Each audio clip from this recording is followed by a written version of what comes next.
அமெரிக்க அரசியலில் தற்போது ஒரு மிகப்பெரிய புயல் வீசிக் கொண்டிருக்கிறது.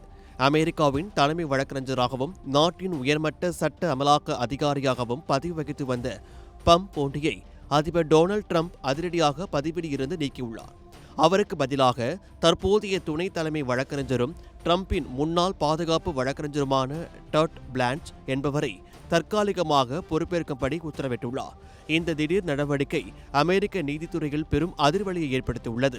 பம் போண்டி பதவியிலிருந்து நீக்கப்பட்டதற்கு மிக முக்கிய காரணம் உலகையே உலுக்கிய ஜெஃப்ரி எப்ஸ்டீன் தொடர்பான பாலியல் குற்ற வழக்குகளை அவர் சரியாக கையாளாத தவறியதுதான் என கூறப்படுகிறது. இந்த வழக்கில் பல முக்கிய அரசியல்வாதிகள் மற்றும் பெரும் தொழிலதிபர்களின் பெயர்கள் அடிபட்ட நிலையில் போண்டியின் செயல்பாடுகள் ட்ரம்ப் தரப்பிற்கு பெரும் அதிருப்தியை ஏற்படுத்தின. மேலும் ட்ரம்பின் அரசியல் எதிரிகள் மீது வழக்கு தொடர வேண்டும் என்ற அவரது முக்கிய கோரிக்கைகளையும் போண்டி தாமதப்படுத்தியதே இந்த அதிரடி நீக்கத்திற்கு காரணம் என அரசியல் வட்டாரங்களில் பரவலாக பேசப்படுகிறது. தற்போது புதிய பொறுப்பை ஏற்றுள்ள டாட் பிரான்ச் ட்ரம்பின் மிக முக்கிய விசுவாசியாக அறியப்படுபவர். கடந்த 2020ஆம் ஆண்டு நடைபெற்ற அமெரிக்க அதிபர் தேர்தலின் போது ட்ரம்ப் மீதான ரகசிய ஆவணங்கள் மற்றும் பணம் பதுக்கல் தொடர்பான பல்வேறு கிரிமினல் வழக்குகளில் அவருக்காக ஆஜரான முக்கிய வழக்கறிஞர்தான் இந்த டாட் பிளான்ச்.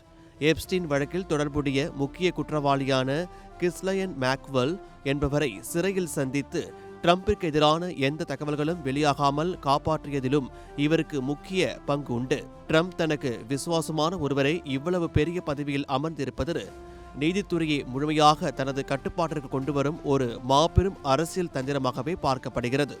ஏற்கனவே அமெரிக்க ராணுவத்தின் தலைமை தளபதி பதவியிலிருந்து நீக்கப்பட்டதை தொடர்ந்து தற்போது நீதித்துறையிலும் ட்ரம்ப் நடத்தும் இந்த அதிரடி சுத்திகரிப்பு பணிகள் இப்போது பெரும் பரபரப்பை ஏற்படுத்தியிருக்கிறது.